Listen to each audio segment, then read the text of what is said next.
Shalom, selamat malam. Senang sekali saya Eden berjumpa lagi dengan Anda yang ada di rumah dalam Solution Talk Show. Malam hari ini kita akan kembali melanjutkan talk show tentang hubungan. Akan ada yang lebih spektakuler hari ini. Tanpa berlama-lama lagi, saya perkenalkan seorang ibu di sebelah saya yang cantiknya paripurna. Wah, keren. Shalom Ibu, Shalom, apa kabar? Mama. Baik. Tetap ya, salam social distancing. Silahkan memperkenalkan diri dulu sebelum kita akan mengejar cerita-cerita yang sangat menginspirasi.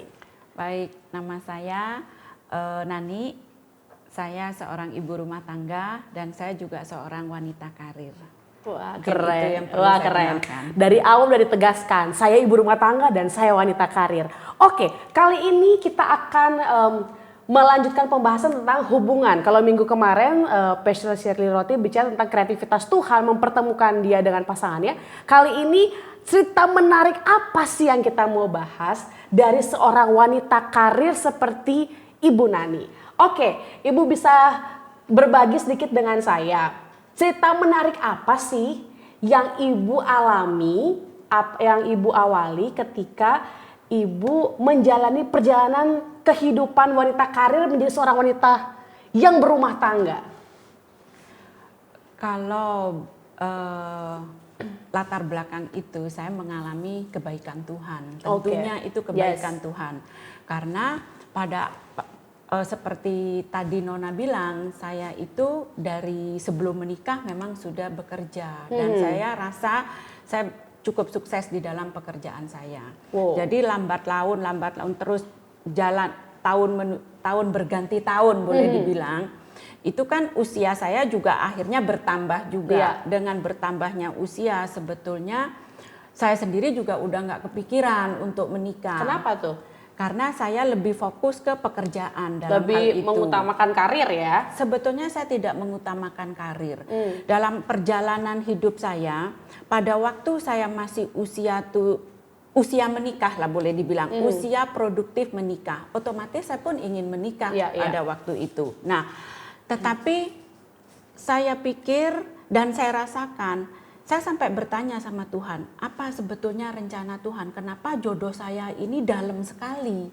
Nggak ketemu kepala 2, kepala 3. Itu saya belum ketemu jodoh, boleh dibilang. Padahal juga banyak keluarga juga mengenalkan saya. Nah, tetapi ya itu yang saya rasakan jauh jodoh itu. Nah, pada saat saya umur 30 hampir ke 40, otomatis saya itu kan pergumulan saya dengan Tuhan. Nah, akhirnya saya berdoa sama Tuhan, Tuhan, kalau Tuhan menentukan saya tidak menikah, ya sudah, nggak apa-apa. Saya jalanin. Yang penting saya jalanin dengan benar saja. Tidak menikah, suatu garis, misalnya saya garisnya tidak menikah, ya sudah, saya tidak dijalani menikah. aja. Tapi saya harus punya sesuatu yang harus saya lebih. Kekurangan saya mungkin tidak menikah, tetapi apa dengan tidak menikah ini saya harus berbuat apa? Nah, akhirnya saya mengejar di pekerjaan saya waktu itu.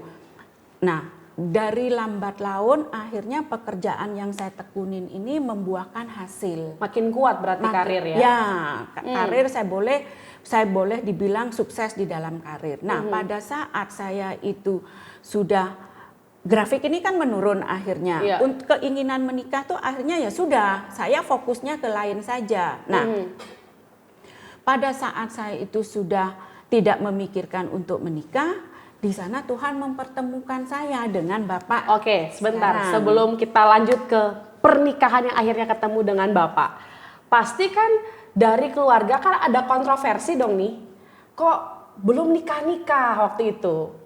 Pasti ada yang namanya pertanyaan-pertanyaan dari lingkungan sosial. Kenapa nggak memutuskan? Apa mungkin kamu terlalu terkesan memilih-milih? Apakah tipe ibu itu, aku mau yang harusnya seperti ini. Tapi karena dapet yang begini kayaknya aduh udahlah nggak usah. Apakah itu jadi satu, karena bisa dibilang begini ya, para pendengar juga mungkin tahu ini bukan rahasia umum buat kita semua.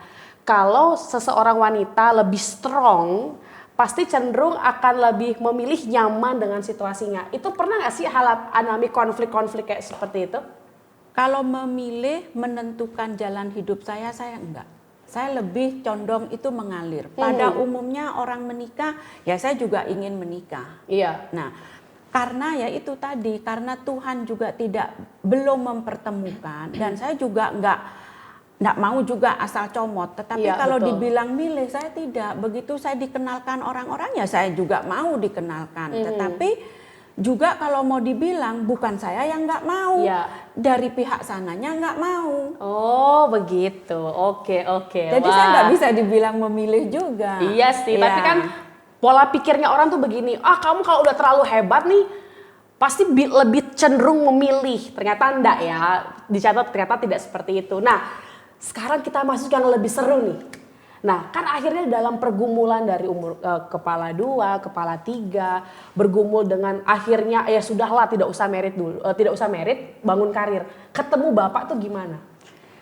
Saya ketemu Bapak itu di usia 41. Dalam peristiwa apa? Saya Keren dikenalkan. banget peristiwa. Begini, saya dikenalkan oleh teman gerejanya Bapak. Karena begini Nona. Ada yang comblangin berarti ya, itu? Wah, keren kalau sekali. kita sudah usia kepala 4 itu Iya. memang kita harus perlu pihak ketiga. Asik. Oke, saya dikenalkan pada waktu itu. Nah, cuman benar juga Nona, pada waktu saya dikenalkan, ini saya sharing ya. Iya. Posisi Bapak itu kan memang boleh dibilang lebih unggul saya untuk kerja. Nah, Bukan mengecilkan ya. bukan mengecilkan, enggak. Bapak kan juga ikut nonton. Iya, ini. iya. Ya, oke. Saya itu lebih boleh dibilang wanita karir itu lebih menonjol saya. Be strong. Ya. Nah, saya juga baru tahu pada saat saya dikenalkan Bapak itu sebetulnya kan waktu itu posisi saya sudah nyaman. Iya. Saya sudah punya rumah, saya juga sudah bisa beli mobil. Jadi saya pikir kalau saya nanti dapat jodoh, otomatis yang saya pilih itu yang melebihi saya. Iya. Itu pemikiran saya waktu itu. Jadi saya juga pada waktu itu dikenalkan dan Bapak itu mendekati saya, sekuat tenaga saya juga menolak Bapak. Didesak Waktu itu. makin menolak. Iya, karena saya pikir itu, saya gini, loh kalau saya bisa misalnya saya bisa beli mobil merek ini, otomatis kalau saya punya pendamping, saya akan memilih orang yang mobilnya mereknya bisa lebih tinggi, Setidaknya lebih sama mahal. lah gitu. Ya boleh lah, Setidaknya boleh dibilang setidaknya lebih Seru nih. sama. Iya, iya. Itu seperti itu. Jadi awal-awal itu ada penolakan dalam diri saya, walaupun itu orang tua saya, saudara saya juga nggak habis pikir, kenapa di saat usia saya ini sudah cukup, malah sudah melebihi dari cukup, dikenalkan itu sama orang yang Mbak Nona kan tahu. Iya, Bapak. Nah, orang yang takut akan Tuhan juga, tetapi saya menolak. Malah saya dibilang, kenapa adik saya bilang, kenapa saya jadi sekarang itu matre, semuanya saya ukur dengan uang, gitu loh. Padahal awalnya dulu tidak seperti itu. Tidak seperti Tapi itu. karena makin lama karir makin kuat, Iya. akhirnya pada momen ketika ada orang yang datang, perhitungannya adalah karir kamu seperti apa. Iya, betul. Oke. Jadi saya mempertanyakan, loh kalau saya sama dia, saya nanti di mana? Dia punya rumah apa enggak? Nah, jadi saya akhirnya sampai saudara saya sendiri bilang, wah kok jadi matre ini, gitu loh. Akhirnya seperti itu. Iya, akhirnya seperti itu. Jadi saya juga sekuat tenaga menolak, saya nggak mau. Oh, kalau misalnya istilah sekarang makin didesak, makin ditolak. Iya, benar Nona. Malah begini Nona. Teman-teman saya, kalau saya cerita begini, semua itu akan bilang begini. Ah, itu pura-pura nggak mau kok. Kayak jual mahal, Kayak padahal jual mahal, mau padahal gitu. mau. Karena hitungan antara nggak mau dan mau ini pendek. Betty, beda tipis. Beda tipis. Nah, tetapi sahabat-sahabat saya, Iya. orang tuh adik saya itu betul-betul tahu bahwa saya ini nggak mau. Tapi dari pihak keluarga, kan pasti waktu Mak Comblang ini mulai memainkan perannya, kan keluarga pasti lihat kan sosok Bapak. Sosok Bapak di mata keluarga itu bagaimana waktu dulu bisa dibilang istilahnya PDKT mencoba untuk maju berperang? Kalau sosok Bapak di mata keluarga saya itu baik. Makanya semua keluarga itu sudah berusaha ngomong ke saya, bicara sama saya, tetapi mental. Jadi semua pihak keluarga membawa masalah ini dalam doa. Kalau udah bawa perkara doa ini memang nggak bisa main-main. Iya. Betul. Puasa doa itu luar biasa. Iya. itu luar biasa. Jadi makanya saya tadi bilang, nggak semua orang itu bisa percaya dengan cerita saya. Karena waktu itu pendek, saya dikenalkan itu waktu itu sekitar bulan Mei. Ini saya ya, pengalaman pribadi saya, nggak bisa dicontoh juga sama semua orang. Saya dikenalkan itu Juni Juli 2010. Ketemunya Mei, Juni, Juli ngobrol. Juni saya dikenalkan. Oke. Juli Bapak PDKT. Agustus kita putus hubungan karena saya sudah menolak. Ya. Kenapa itu nggak mau ya? Ya, itu. Terus akhirnya bulan Oktober. Nah, Oktober itu saya tidak tahu. Yang jelas kalau saya sekarang pikir itu campur tangan Tuhan. Karena pada saat Agustus saya tidak mau, itu bulan Oktober itu Bapak juga udah nggak menghubungin saya. Tapi dari pihak Bapak apa tidak berdoa? Apa bagaimana gitu? Saya belum tahu waktu itu. Kan begini, pada waktu Oktober itu kan kita blank, sudah putus, sudah jalan sendiri-sendiri, udah nggak ada, Bapak juga udah nggak main ke rumah. Nah, pada saat itu tiba-tiba suatu hari itu saya bisa, loh kok nggak ada lagi ya Pak Chandra nih telepon atau WA. Ketika menghilang dicari, ketika ada dihempas. Nah, dari situ itu saya menghubungin Bapak, itu saya loh Nona yang menghubungi. Sebetulnya saya bukan kangen karena perhatian selama ini. Tidak, bukan masalah perhatian. Saya juga tidak tahu, tiba-tiba saya menghubungin. Saya mau ngomong, sebetulnya hati saya waktu itu, kenapa saya bisa menjilat ludah saya sendiri ya? Saya sendiri itu merasakan seperti itu. Tapi pengen hubungin. Iya. Tapi di pikiran yang sama, kenapa aku jilat ludahku sendiri? Iya. Kontroversi luar biasa. Iya. Akhirnya terus tahu nggak Nona? Saya heboh banget sih. Yang menghubungin Bapak itu saya, yang menghubungin Bapak dulu itu saya. Saya tanya, halo apa kabar? Nah dari situ akhirnya Bapak menghubungin saya lagi. Oke. Ya, mulai berkunjung lagi. Mulai berkunjung lagi. Sudah tidak ada penolakan ya? Iya sudah tidak ada penolakan. Nah, saya terus terang ya, sejak saya memutuskan mau sama Bapak, itu saya merasa itu, kenapa saya merasa itu campur tangan Tuhan? Karena saya merasakan damai sejahtera. Saya tidak menggebu seperti ABG yang telepon keluar tiap hari, enggak. Tetapi hati saya itu damai sejahtera. Saya enggak marah-marah kayak dulu, maksudnya menolak begitu keras, itu enggak lagi. Pertanyaan saya begini, kan awalnya menolak dengan keras, padahal keluarga bilang dia baik, dia takut Tuhan. Lalu kedua, bagaimana akhirnya memutuskan untuk, oh ternyata dia nih orang yang saya pilih? Ya itu tiba-tiba saja. Iya, tiba-tiba dan saja. Dan sejarah yang muncul itu yang membuat, oh ini memang yang saya pilih gitu. Iya. Dengan segala resiko berarti. Ya saya enggak memikirkan, Nona, pemikiran saya yang waktu dulu saya mempermasalahkan berapa hartanya Bapak, saya punya harta ini, Bapak punya harta apa. Itu saya bukan melupakan, tidak, tetapi hati saya itu memang tidak mempermasalahkan. Tuhan ubah ya sedemikian rupa. Akhirnya terjadi komunikasi lebih lanjut. Iya. Lalu akhirnya bagaimana tuh momen apa akhirnya kita menikah? Ya itu kan Oktober, November, Desember yang saya ingat. Yang saya ingat itu Bapak sudah mulai membicarakan masalah menikah. Sudah mulai kode-kode. Ya. Keren sekali kode-kode ini, saya suka. Ya. Nah, saya pikir karena begini, kenapa saya memutuskan mau?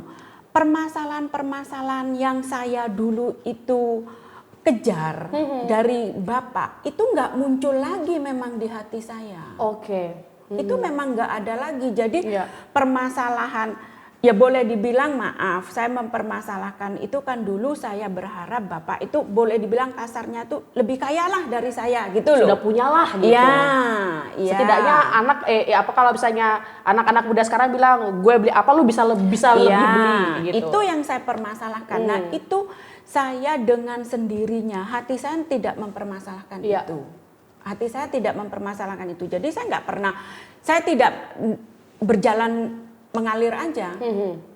Ya seperti itu. Duh, kayak main blowing bush gitu loh, ya kan? Kalau Tuhan sudah mengubah hati itu memang semua terjadi begitu saja. Balik lagi, kode-kode, obrolan kode-kodean. Momen akhirnya memutuskan untuk menikah. Ya Bapak mengajak menikah aja. Waktu di bulan Desember itu Bapak kan kita juga bukan kejar tayang ya, karena kita juga sudah bicara, kita juga sudah siap, dalam arti itu begini, kalau kita usia sudah 40 resiko tidak punya keturunan apa kan kita juga harus sudah bicarakan gitu loh. Ya kita berusaha, tetapi semuanya itu kan tidak bisa mengabaikan faktor usia, terutama kan untuk saya. Nah pada saat itu ada kesepakatan, ya udah kita mengalir aja. Berarti dari Juni, Juli kan? Ya. Berarti di tahun yang sama itu akhirnya melangsungkan pernikahan. Nah, saya tahun 2001 tahun kemudian bulan Mei. 1 tahun kemudian baru melangsungkan pernikahan. Waduh, itu pasti jadi kesaksian hebat itu kan? Iya. Karena kalau misalnya sedikit bocoran yang mungkin Anda tadi Ibu belum sempat bahas, Bapak ini termasuk orang yang sangat care sama orang lain, selalu mengutamakan kepentingan orang lain, karena beliau ini pekerjaan beliau tuh paling simpel, sapu bantuin Bapak gembala, sapu-sapu gereja atau apa, beliau lakukan itu dengan ikhlas dan mungkin gayanya berbeda jauh sama istri. Tapi karena itulah ya kuasa doa itu dan kreativitas Tuhan, memang Tuhan sanggup melakukan apa aja kan. Dan itu akhirnya kontrolnya bagi kita. Sebetulnya kita nggak bisa menyimpan itu pura-pura, Nona. Kalau kita menerima orang itu memang benar-benar saya merasa itu berkat dari Tuhan. Ya kita damai sejahtera aja, mengalir aja. Kebiasaannya Bapak yang biasa melayani antar jemput jemaat, ya saya ikutin aja. Walaupun saya nggak pernah. Apa itu faktor satu nilai plus yang mempesona hati Ibu akhirnya? Oh iya, memang kamu orang baik. Karena dia pelayanankah atau memang karena enggak, ini memang dari Tuhan?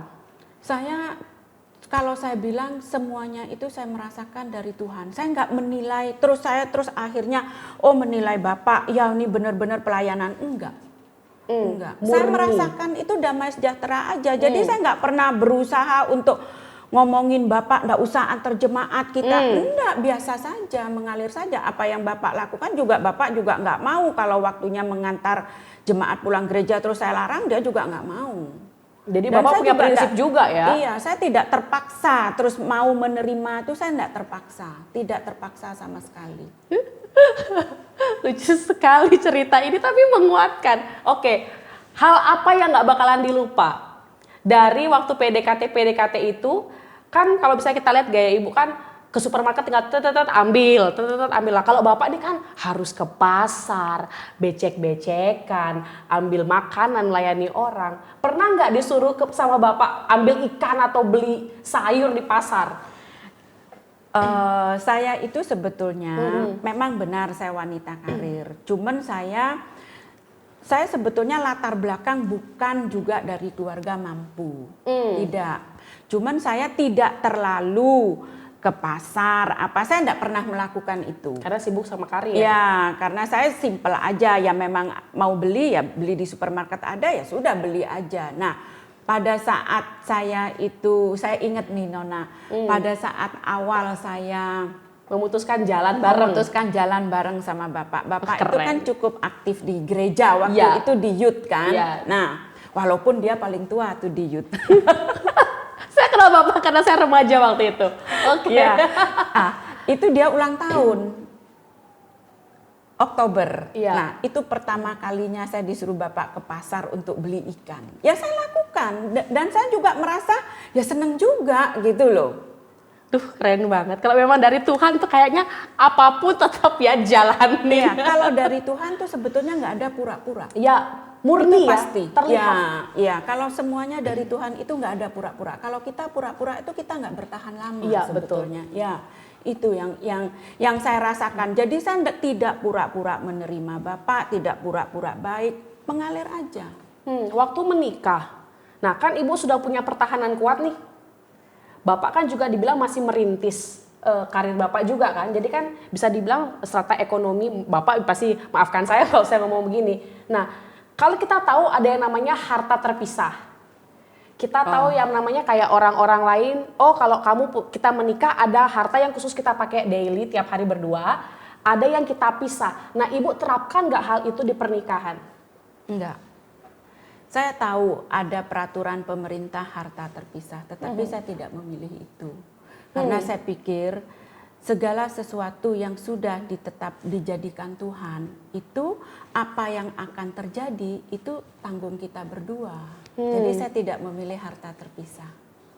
Tapi berarti udah bukan bilang ini harta saya, ini uang saya, ini karir yang saya bangun dulu, tapi sekarang ini milik kita berdua. Iya, iya. Aduh. Kalau saya mikir itu begitu. Jadi setelah pernikahan apapun yang terjadi ya kita harus hadapin berdua. Jadi saya nggak membangun kubu ini punya saya, itu kan punya kamu. Enggak, sama sekali enggak. Walaupun peraturan pemerintah itu ada. Oke, berangkat dari yang tadi cukup strong itu. Nah, dalam rumah tangga pernah nggak sih kayak kan aku lebih hebat dari kamu, cara menghadapi berbeda pendapat atau apa yang tips-tips mungkin yang Ibu bisa berikan kepada para pendengar kalau kita lagi ngobrol nih sama pasangan kita lebih strong nih, pasangan kita kurang strong, cara Ibu berbicara, mengambil keputusan, apakah selalu tunduk kepada suara Bapak atau lu harus dengar gue? Sebetulnya kalau masalah itu proses pembelajaran. Terus terang aja itu proses sampai sekarang yang saya lakukan karena ya namanya kita pemimpin di suatu perusahaan. Iya.